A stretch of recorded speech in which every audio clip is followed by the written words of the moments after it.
Hi there, Becky here from 168 Fitness. Week 5 on my beginner's guide to running and top tips. And this week I'm going to talk about maybe some alternatives to running, because what I haven't mentioned is that it's really common in the early stages to be feeling some aches and maybe falling out of love with running already, even in the first few weeks, because it is really hard to run. It takes its toll on your body, and if you're not used to it, have not done it before, then it can feel really hard work, really strange, some aches in places you didn't even know existed. So it's okay to not always want to be able to run. And as much as I stress to you that being consistent is like the key thing, being consistent can also mean that you just keep moving consistently as well, that you don't just throw in the towel as soon as it gets tough, or you feel like you're aching, or that you maybe pick up a bit of an injury or a niggle.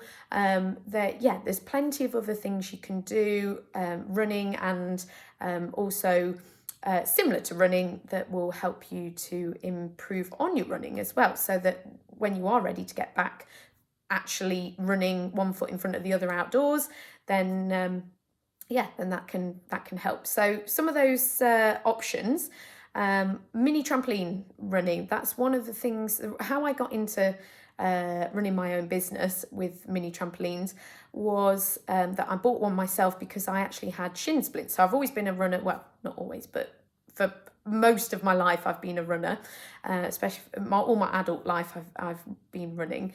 I got shin splints when I was at university, and I needed a lower impact method of running. So I think I was at like a fitness convention or something, and they'd got these mini trampolines, and I thought, why not? I'll get one of those, and then I can run on it, and it's a really low impact way of running. Now, obviously, you're not striding out. People kind of go, how do you run on a trampoline? But you're just running on the spot. But it's really good for your fitness, and you feel that like muscles are getting stronger in other places as well, that running on the road or the pavements doesn't quite reach those areas. So it is good in many different ways, but it's really good for just keeping your cardio fitness, but not putting the pressure on the joints. So if you're finding that you've got problems in your shins, your knees, your ankles, hips, anywhere really, through starting running, then maybe a mini trampoline would be a good investment to mix it up a little bit, so that on those days when you're feeling a little bit creakier than others,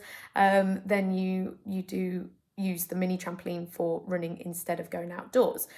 Also means you can watch the TV as well. I remember just watching Grey's Anatomy for where every time I did a run session on there, and that was great. So a mini trampoline is one way.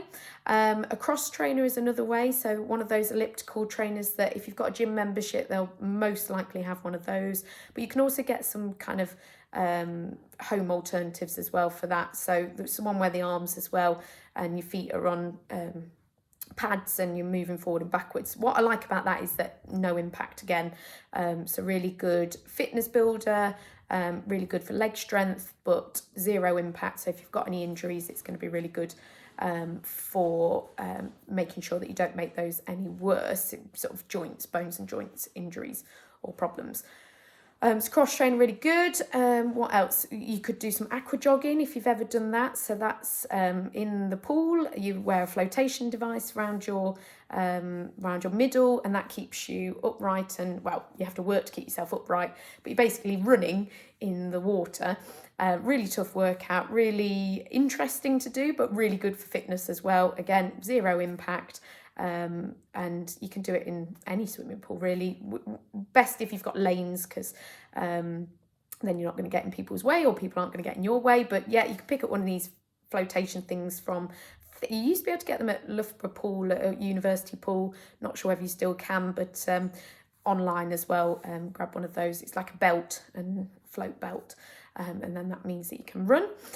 So that's one that you can do. What else? Oh yeah. Also, if maybe you've not got any injuries, maybe you're just really loving running, but you want like something to do to help your progress and build up, and just to give you a bit of variety. Maybe it's giving you the buzz now. Some kind of strength and conditioning sessions, maybe some HIIT workouts as well, but you don't want to do anything too high intensity if you're really focused on the running right now. We want to put all your effort and energy into the running session. So your strength and conditioning wouldn't be done as high intensity. It's not about necessarily getting you out of breath, getting you hot and sweaty and burning calories. It's about sort of building up the muscles, doing some strength and conditioning of the key areas, so mostly sort of lower body, but core area, middle area as well. Glutes as well in your bum is important. Obviously something I can do with you if you were interested in personal training, strength and conditioning for runners is something I'm pretty good at, yeah, it is very, very useful for building up your strength and fitness for running and improving, but also can be good as an alternative if you are struggling at the moment to get out and run. So hopefully that's given you some advice on what you can do instead of running or in between runs. If you need any more advice or top tips, please do get in touch, and if not, I'll see you next week for the final week of my advice.